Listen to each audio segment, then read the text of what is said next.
What is going on, guys? In today's video I will show you the best longbow and dagger build in Throne and Liberty. So in this guide I will give you a quick overview of the setup.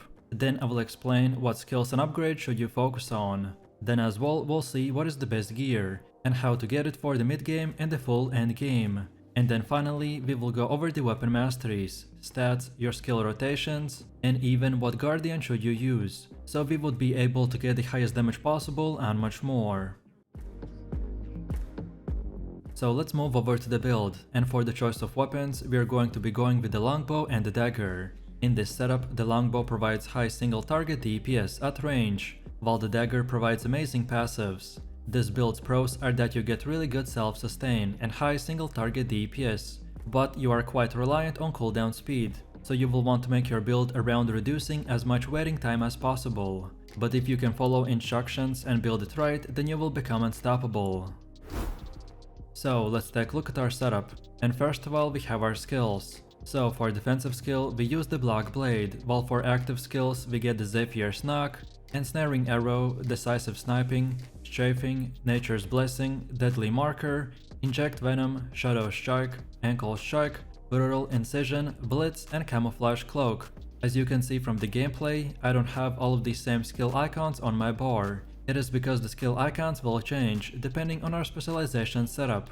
So Inject Venom will turn into the Lightning Infusion, Shadow Strike will turn into the Shadow Escape, and Brutal Incision will turn into the Thundercloud's Bombing. And then for passive skills we get the Rapid Fire Stance, Steady Aim, Sniper's Sense, Assassin's Instincts, Destructive Fang, Wrathful Edge, Roxy's Overhead, and the Murderous Energy. As for skill upgrade priority, for active skills we want to mainly focus on Decisive Sniping, Strafing, Brutal Incision, Zephyr's Knock, and the Nature's Blessing. While for passive skills we focus on the Wrathful Edge, Assassin's Instincts, Sniper's Sense, Rapid Fire Stance, and the Murderous Energy. And then for the rest of your skills they're not as important, so just upgrade them as you progress through the game. And remember to always upgrade all of your skills to blue first, before moving on to the purple. Next we have skill specialization, and for the Zephyr's Knock we want to select the damage increase and cooldown. Then for decisive sniping get almost all of them, so charging time, damage increase, second charging time, and mobility. Then for Nature's Blessing get the Whirlpool attribute. Then for Inject Venom select the Lightning Infusion and cooldown reduction. Then for Ankle Strike get the offhand weapon activation. Then for Blitz and Camouflage Cloak don't get anything. Then for Ensnaring Arrow get the hit chance. Then for Strafing select the Gale and consecutive use. Then for Deadly Marker don't get anything. Then for Shadow Strike get the Shadow Escape and skill distance increased.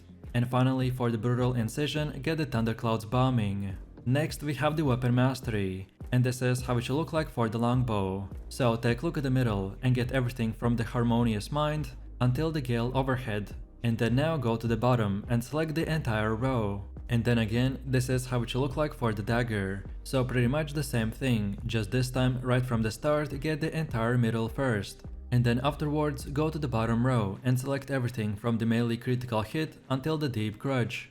Next let's take a look at our gear. And all of these items you can easily farm yourself, which means that I specifically found items that only require for you to grind specific spots and not use Auction House if you don't want to. Also, if you're looking for a full green gear setup, then I recommend for you to watch my leveling guides which are already up on the channel. So first off, we're using the Carnix Netherbow with traits like the hit chance, heavy attack chance, and critical hit chance. All gear should be at its max level, and you can get this item's crafting recipe from the Death's Abyss dungeon. Next we have the daggers called the Licorious Wicked Thorns, with traits like the hit chance, heavy attack chance, and critical hit chance. You can get it from the Cave of Destruction and from the Powerless Dimension chests. Next we have the Divine Justiciator Mask, with mana regen, melee evasion, and cooldown speed.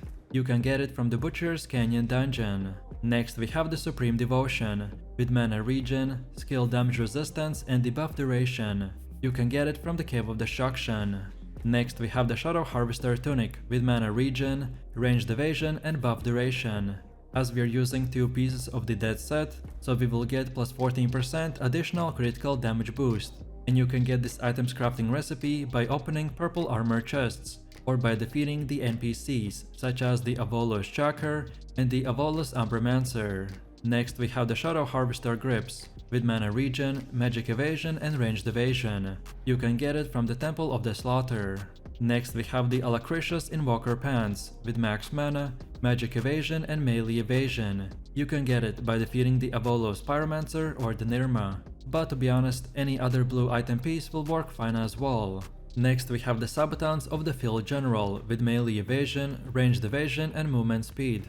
You can get it from the Precious Equipment chest, or by defeating the Dark Wizard and the Berserker Dark Enforcer. Next up we have the Clasp of the Conqueror with max health, skill damage boost and buff duration. You can only get it from the purple armor chests. Next we have the Bracers of the Primal King with max health, skill damage resistance and debuff duration. You can get it from the Cave of Destruction. Next we have the Violent Signet with max health, skill damage boost and buff duration. You can get it from the Cursed Wasteland. Next we have the Sapphire Dimensional Band with max health, skill damage boost and buff duration. You can only get it from the purple armor chests. And now finally we have the Belt of Endless Slaughter with max health, skill damage resistance and debuff duration. You can get it from the Butcher's Canyon dungeon. Last but not least, if at this current moment you only have blue gear, then don't worry because that gear doesn't really matter and you will soon enough start changing it for the purple pieces. The setup I showed is the best current gear that anyone can farm, but no matter what gear you choose, this build will still work fine, but the setup is just an example of what good items with good traits would look like.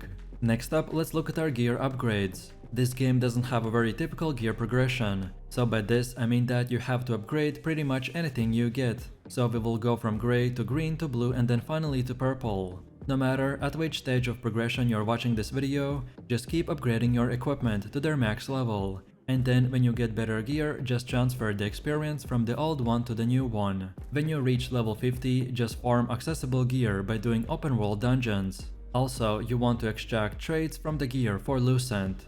On top of that, you'll need to turn important purple gear, acquired from the co-op dungeons into the lithographs, and then sell those on the auction house. Last but not least, for your traits, just prioritize the ones that give you the highest damage. And don't forget that you can acquire new traits by using the trait Unlockstone, which you can get from the common trait Unlockstone bundle.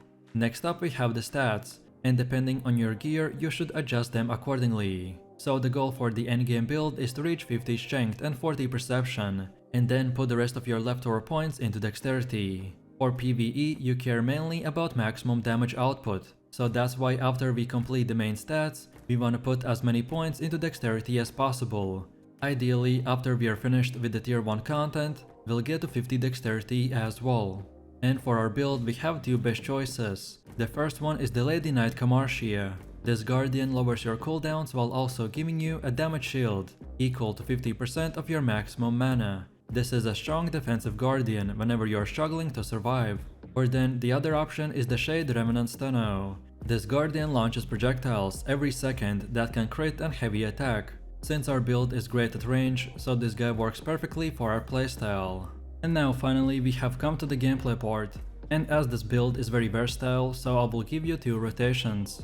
So first off, at the beginning of your fight, I recommend to start by activating the Nature's Blessing, then use the Ensnaring Arrow, then activate Camouflage Cloak, then use the Decisive Sniping, then activate Blitz, and now we finish it off with one more Decisive Sniping. The main objective of this rotation is to first of all use the Nature's Blessing, to give you a Whirlpool buff to speed up your cast time, so then we do damage with the Ensnaring Arrow, then we activate the Camouflage Cloak, which gives us guaranteed crit for our next skill, so then again we use the Decisive Sniping for high crit damage. Then we can use Blitz, so it resets the cooldown of our sniping skill, so then we can use it for the second time, and this allows us to use it twice in a row and do massive amounts of damage. This combo is mainly meant for bosses, but if you're fighting weaker enemies, then just remove the buffing skills, so the Nature's Blessing and the Camouflage Cloak, and this will give you a quick and easy burst damage. Then next we have our second long DPS rotation for maximum damage, and this is called the Thunderclouds combo. So at the beginning of your fight we use the Lightning Infusion, then Deadly Marker, then we activate Strafing twice, then now Zephyr's Knock, then Strafing for the third time, then the Shadow Escape, then now the Lightning Infusion for the second time, then the Ankle Strike, then Thundercloud's Bombing, then the Shadow Escape for the second time, and then we finish it off with the Zephyr's Knock. And then from here we just rinse and repeat. So most of these skills will line up around the same cooldown, if you use the correct specializations. So if you follow the skill order, then you should be able to do this 24/7. Our initial Strafing and Zephyr's Knock skills will give us a max Thundercloud stacks, so then we can use the Shadow Escape to move behind the enemy, and then do big damage with the Thundercloud's Bombing and with the rest of our skills. And then now, when we are done, we just use the Shadow Escape for the second time to teleport us back to safety. And that's about it. So if you enjoyed this video, click like, subscribe and comment. And if you're interested in more content, then check out my channel. And I will see you in the next one. So take it easy, peace.